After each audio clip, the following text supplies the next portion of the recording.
अंग्रेजी भाषा सीखने के लिए सबसे बड़ी चीज होती है अभ्यास। Without practice you can not speak fluent English.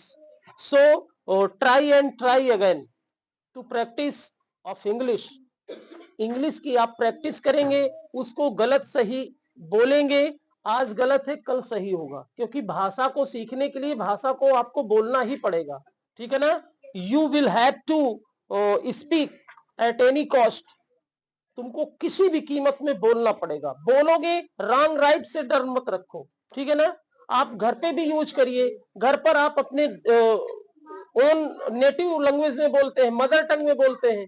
आपको वहां नहीं है, वहां भी आपको यूज करना होगा। आप जैसे दरवाजा है तो दरवाजा ना बोले, डोर बोले। Close the door. ठीक है ना? Come here, sit here, give me your pen. ठीक है ना? लुक एट दिस, इसे देखो, this is my fan, this is his fan. बस यही इंग्लिश है। इसी को बिल्कुल फ्लुएंट बनाइए, आप धीरे धीरे सीढ़ी चढ़ जाएंगे। फर्स्ट जो सीढ़ी होती है यही होती है, बिल्कुल दिस दैट दिस दोज, है ना? She is my mother, she is my mother, वो मेरी माँ है। She is my younger sister, ये मेरी छोटी बहन है ना? तो इस तरह से इंग्लिश स्पीकिंग की जाती है। तो आज की वीडियो में देखिए बेटा, हम लोग सीखेंगे conditional sentence. What is conditional sentence? Conditional sentence वो होते हैं जो कंडीशन रखते हैं। क्या रखते हैं? कंडीशन। कंडीशन मतलब क्या होता है बेटा? कि अगर तुम यहां आओगे तो मैं तुमको खिलाऊंगा, है ना? अगर तुम यहां आओगे तो हम तुमको पेन देंगे। ये कंडीशन है। अगर तुम दुकान से चीनी लाओगे तो मैं तुम्हें 5 रुपए दूंगा। ये क्या है? कंडीशन। बात समझ गए ना? नहीं समझ पाए? कंडीशन ये होती है, एक छोटा सा लड़का है। क्या है? छोटा सा लड़का है और आप खड़े हैं। आपको मार्केट नहीं जाना, बगल में दुकान है, आपको नहीं जाना है। तो आप क्या करते हैं? उस बच्चे से बोलते हैं और एक बोलते हैं, कोई कंडीशन तो नहीं है, कोई शर्त तो नहीं है भैया? नहीं नहीं, शर्त है। क्या शर्त है? अगर तुम मेरे लिए पार्ले जी बिस्किट ले आओगे तो 1 रुपए चॉकलेट खाने के लिए मैं तुम्हें दूंगा। मेरी बात समझ गई ना? यानी कहने का मतलब, यदि तुम मुझे पार्ले जी बिस्कुट लाओगे तो मैं तुम्हें 1 रुपए दूंगा। मेरी बात समझ में आ गई ना?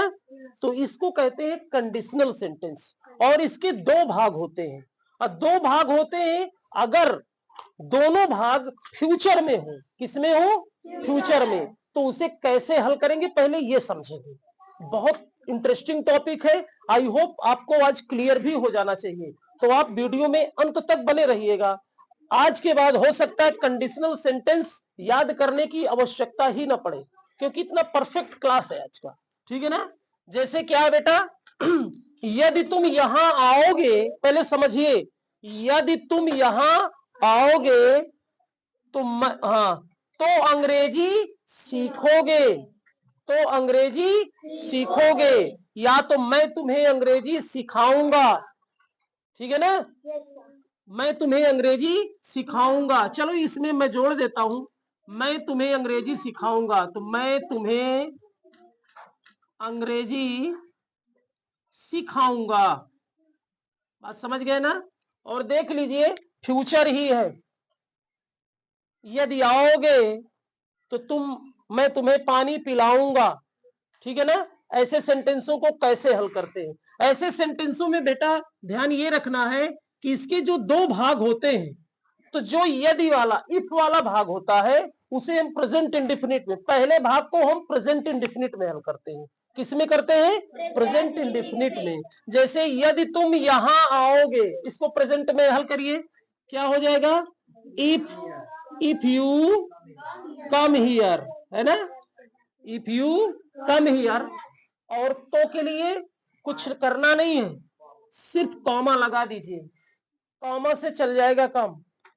इफ यू कम हियर, यदि तुम यहां आओगे तो मैं तुम्हें पढ़ाऊंगा। अब इसको फ्यूचर में कर दीजिए,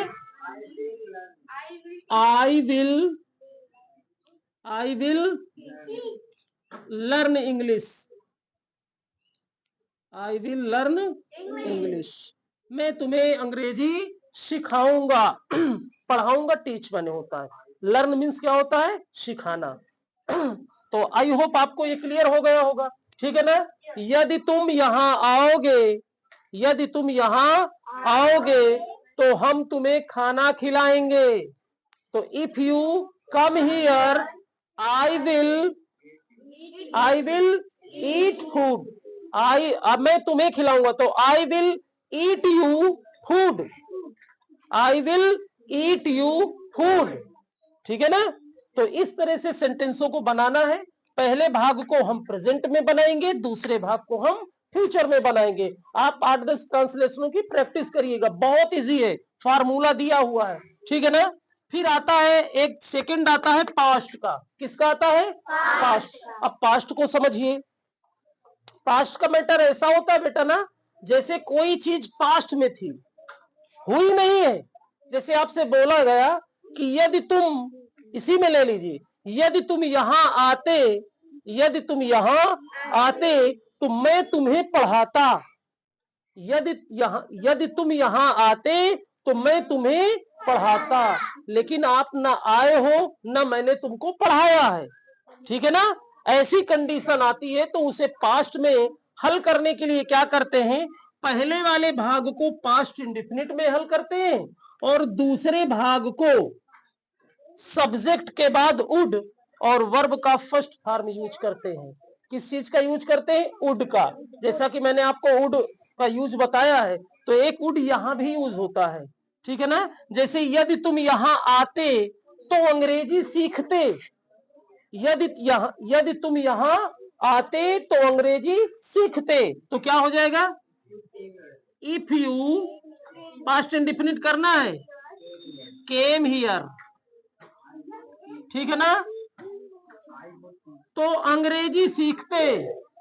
तो यानी यदि तुम यहां आते तो तुम अंग्रेजी सीखते। आपको सब्जेक्ट मिले ना मिले, लेकिन तुम्हारे लिए, यू के लिए ही बोला गया है हियर। तो यू, हाँ, तो यू वुड लर्न इंग्लिश होगा बेटा, लर्न इंग्लिश। बात समझ गए ना। यदि तुम यहां आते तो अंग्रेजी सीखते, if you come here you would learn English, ठीक है ना। इस तरह से आपको समझ में आएगा। जैसे यदि तुम बनारस आते, यदि तुम बनारस आते, ठीक है ना, तो विश्वनाथ के दर्शन करते या विश्वनाथ की पूजा करते, ठीक है ना। यदि तुम बनारस आते तो if you came to Varanasi, came to Varanasi, तो तुम विश्वनाथ के पूजा करते, या तुम विश्वनाथ की पूजा करते, तो यू वुड वर्शिप बाबा विश्वनाथ, है ना। तो बाबा विश्वनाथ की आप क्या करते, पूजा करते, ठीक है ना। आई होप आपको ये दो एग्जाम्पल के माध्यम से समझ में आ गया होगा। तो एक सेंटेंस आप सभी लोगों के लिए है, इसको आप कमेंट बॉक्स में इंग्लिश में बनाएंगे, प्लस होमवर्क में जो दिया जाएगा उसको करके आएंगे, ठीक है ना। तो सेंटेंस आपके लिए है, यदि तुम यहां आओगे तो मैं तुम्हें क्रिकेट खिलाऊंगा, यदि तुम यहां आओगे तो मैं तुम्हें क्रिकेट खिलाऊंगा, ठीक है ना। इसका आप इंग्लिश में ट्रांसलेशन करके कमेंट बॉक्स में अपनी प्रतिक्रिया जरूर दे दीजिएगा, ठीक है ना, ताकि मुझे पता चले कि आखिरकार ऐसे वीडियो जो पढ़ाया जाता है वो कौन कौन बच्चे ऑनलाइन या ऑफलाइन पढ़ते हैं, ठीक है ना। तो आज के वीडियो में बस इतना ही, मिलते हैं कल। Thank you, take care.